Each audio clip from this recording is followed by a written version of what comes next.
tulong natin ay nasa pangalan ng Panginoon. Siya ang lumikha ng langit at lupa. Ating ipahayag ang ating mga kasalanan sa Diyos. Ang ating Diyos ay Diyos na mahabagin at mapagpatawad.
Mapalad ang tao na pinatawad na yaong kasalanan at nalimot na rin ang kanyang nagawang mga pagsalangsang. Mapalad ang taong sa harap ng Panginoon ay di na pinararatangan ng kasalanan, dahilan sa siya ay hindi nanlilinlang. Noong hindi ko pa naipahayag yaring kasalanan, sa buong maghapon ako'y nananangis sa matinding lumbay. Sa araw at gabi, bigat ng kamay mo ang nararamdaman. Ano pa't wala nang nalalabi akong lakas sa katawan. Hamog ang kaparis, dagling na tayo sa sikat ng araw. Ako ay lumapit sa iyong harapan at salay inamin. Ang aking nagawang mga pagsalansang di ko inilihim. Pinagpasyahan ko ang lahat ng ito sa iyo'y idaing at aking natamo ang iyong patawad sa sala kong angkin. Mga minamahal, sinasabi sa unang Juan, Kabanata 1, Talata 9, kung ipinapahayag natin ang ating mga kasalanan, maaasahan nating ipatatawad sa atin ng Diyos ang mga ito at lilinisin tayo sa lahat ng ating kasamaan sapagkat siya ay tapat at matuwid. Salamat sa iyo, O Diyos. Pinatunayan mo ang iyong pag-ibig sa amin nang si Kristo ay mamatay para sa amin noong kami mga makasalanan pa. Ngayon ay buksan mo ang aming mga labi at kami ay magpupuri sa iyo.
Isayas 42, 16, 18 hanggang 20.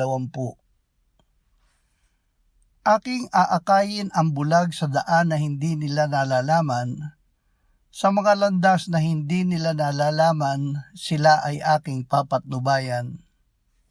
Aking gagawing liwanag ang kadiliman sa kanilang harapan, at ang mga baku-bakong lugar ay papatagin. Ang mga bagay nito ay aking gagawin sa kanila, at hindi ko sila pababayaan. Makinig kayong mga bingi, at tumingin kayong mga bulag upang kayo'y makakita. Sino ang bulag kundi ang aking lingkod o ang bingi na gaya ng aking sugo na aking sinusugo? Sino ang bulag na gaya niyan na nasa kapayapaan at bulag na gaya ng lingkod ng Panginoon?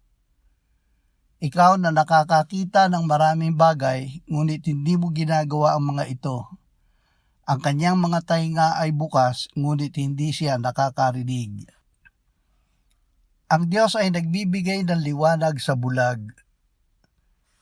Ang tinawag ng Diyos na bulag ay ang kanyang mga lingkod na nakakakita ng maraming bagay, ngunit hindi ginagawa ang mga ito, at payapa sa kanilang kalagayang ito. May daang nasa harapan nila, ngunit hindi nila nilalakaran dahil hindi nila alam. Kaya't ang Diyos ay nangako na sila ay hindi niya pababayaan. Sila ay kanyang aakayin at gagawing liwanag ang kanilang kadiliman. Ito ay tinupad ng Diyos sa pamamagitan ng Panginoong Hesus. Sinabi ng Panginoong Hesus, "Ako ang ilaw ng sanlibutan. Ang sumusunod sa akin ay hindi kailanman lalakad sa kadiliman, kundi magkakaroon ng ilaw ng buhay." Awit 142, 5 hanggang 7. Ako'y dumaing sa iyo, O Panginoon. Aking sinabi, ikaw ang aking kanlungan, ang aking bahagi sa lupain ng mga buhay. Pakinggan mo ang aking pagsamo sapagkat ako'y dinalang napakababa. Iligtas mo ako sa mga nagsisiusig sa akin sapagkat sila'y napakalakas para sa akin. Ilabas mo ako sa bilangguan upang ako'y makapagpasalamat sa iyong pangalan. Paliligiran ako ng mga matuwid sapagkat ako'y pakikitunguhan mong may kasaganaan. Pinalalaya ng Diyos ang nasa bilangguan. Ang nakakaalam na may Diyos ngunit namumuhay na hindi hinahanap ang Diyos ay nakakakita ngunit bulag. Siya ay nasa bilangguan ng hindi pananampalataya. Kailangan niyang tumawag sa Diyos, ilabas mo ako sa bilangguan. Para tugunin ang panalangin ito kung kaya't ang Panginoong Hesus ay naparito. Sinabi niya na siya ang katuparan ng propesiya ni Isayas. Ang Espiritu ng Panginoon ay nasa akin, sapagkat ako'y hinirang niya upang ipangaral ang magandang balita sa mga dukha. Ako'y sinugo niya upang ipahayag ang paglaya sa mga bihag at ang muling pagkakaroon ng paningin sa mga bulag upang palayain ang mga naaapi upang ipahayag ang taon ng biyaya mula sa Panginoon. Efeso 5:8 hanggang 14. Kayo'y dating kadiliman, subalit ngayon ay liwanag sa Panginoon. Lumakad kayong gaya ng mga anak ng liwanag, sapagkat ang bunga ng liwanag ay nasa lahat ng mabuti, matuwid at katotohanan, na inaalam kung ano ang kalugod-lugod sa Panginoon. At huwag kayong makibahagi sa mga gawa ng kadiliman na walang ibubunga, kundi inyong ilantad ang mga ito. Sapagkat ang mga bagay na palihim nilang ginagawa ay kahiya-hiyang sabihin, subalit ang lahat ng mga bagay na inilantad sa pamamagitan ng liwanag ay nakikita, sapagkat anumang bagay na nakikita ay liwanag. Kaya sinasabi, gumising ka, ikaw na natutulog, at bumangon mula sa mga patay, at si Kristo ay magliliwanag sa iyo. Naging liwanag sa Panginoon. Tayo na sumampalataya sa Panginoong Hesukristo ay naging liwanag sa Panginoon. Iniligtas tayo ng Diyos sa kapangyarihan ng kadiliman at inilipat tayo sa kaharian ng kanyang minamahal na anak, na sa kanya ay mayroon tayong katubusan na siyang kapatawaran ng mga kasalanan. Nakikita na natin ang liwanag ng Panginoon. Manatili tayong gising at mamuhay gaya ng mga anak ng liwanag. At si Kristo ay magliliwanag sa atin. Hindi niya tayo hahayaang mamuhay sa kadiliman. Juan 5:5-7, 35-38. Habang ako'y nasa sanlibutan, ako ang ilaw ng sanlibutan.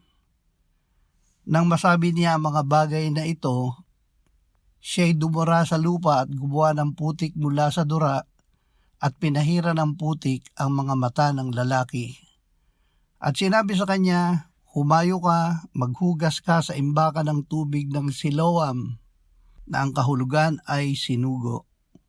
Humayo nga siya at naghugas at bumalik na nakakakita. Nabalitaan ni Jesus na siya'y pinalayas nila at nang kanyang makita siya ay sinabi niya, sumasampalataya ka ba sa anak ng tao? Sumagot siya, sino ba siya, Panginoon, upang ako'y sumampalataya sa kanya? Sinabi sa kanya ni Jesus, siya'y nakita mo na at siya ang nakikipag-usap sa iyo. Sinabi niya, Panginoon, sumasampalataya ako, at siya'y sumamba sa kanya. Tinupad ng Panginoon ang propesiya.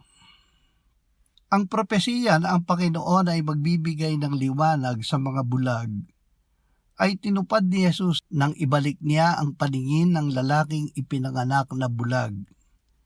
Hindi lamang pisikal na pagpapagaling ang ginawa ng Panginoon. Ginawa niya na siya ay sumampalataya sa kanya.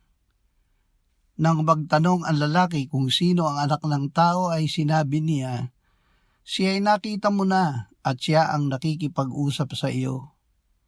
At tumugon ang lalaki, Panginoon, sumasampalataya ako. At siya ay sumamba kay Jesus. Aminin kay Jesus ang pagkabulag. Sinabi ng Panginoong Jesus, pumarito ako sa sanlibutan ito para sa paghatol upang ang mga hindi nakakakita ay makakita at upang ang mga nakakakita ay maging mga bulag.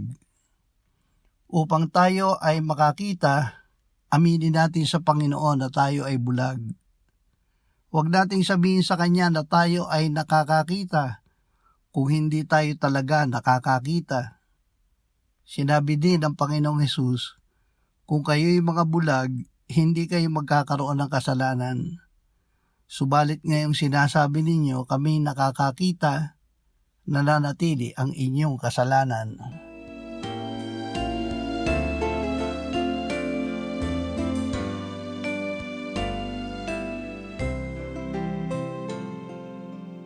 Manalangin tayo. Panginoong Hesus, sinabi mo, malibang kainin ninyo ang laman ng anak ng tao at inumin ang kanyang dugo, kayo ay walang buhay sa inyo.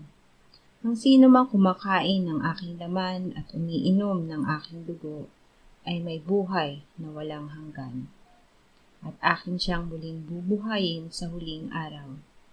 Sapagkat ang aking laman ay tunay na pagkain at ang aking dugo ay tunay na inumin.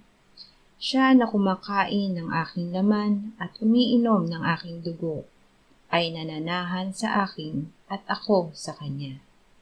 Kung paanong buhay ang Ama na nagsugo sa akin at ako ay nabubuhay sa pamamagitan ng Ama, gayon din siya na kumakain sa akin. Siya man ay mabubuhay sa pamamagitan ko. Panginoong Hesus, aming tagapagligtas, tinatanggap ka namin sa oras na ito bilang aming tinapay ng buhay.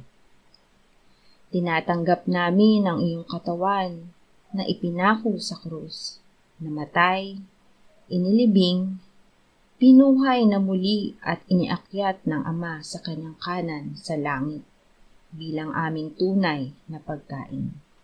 Tinatanggap namin ang iyong dugo na nabuhos sa ikapagpapatawad ng aming kasalanan bilang aming tunay na inumin.